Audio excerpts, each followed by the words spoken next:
Ftit tal-jiem oħra pajjiżna se jospita Festival tal-Films Ewropew li se jitratta t-tema ta' sostenibilità. Dan il-festival bl-isem ta' European Union National Institutes of Culture fil-qonsor UNIC huwa organizzat minn netwerk ta' organizzazzjonijiet Ewropej li jaħdmu fir-relazzjonijiet kulturali internazzjonali.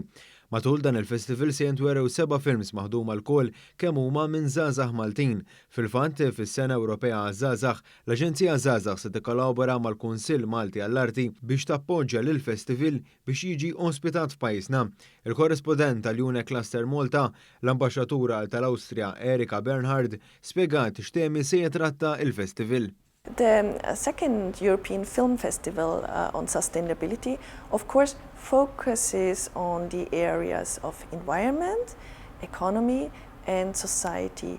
Those are the 3 areas of the Sustainable Development Goals, which have been identified and adopted by the United Nations. Hija ringrazzjat lill ministeru responsabbli mill-affarijiet barranin u Ewropej kif ukoll lil dak responsabbli mill-wirt lokali tal-kooperazzjoni tagħhom fl-organizzazzjoni ta' dan il-festival.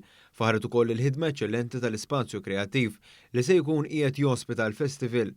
Serena Alessi, li hija d-direttur tal-Istitut Kulturali Taljan fil-Belt Valletta, li huwa l-ko-president tal-UNEC, ħeġġet lil pubbliku biex jattendi biex japprezza l-elementi tal-kultura Ewropea. And we also believe that it is important that Maltese public will have a sense of how united, how strong and how powerful is European culture in this territory. Il-Ministru għall-Wirt Nazzjonali l-Arti u l-Gvern Lokali Owen Bonnici irrimarka li permezz ta' inizjattivi bħal dawn mill-UNIC Malta Cluster qed issir ħidma sfiqa favur ir-relazzjonijiet kulturali internazzjonali.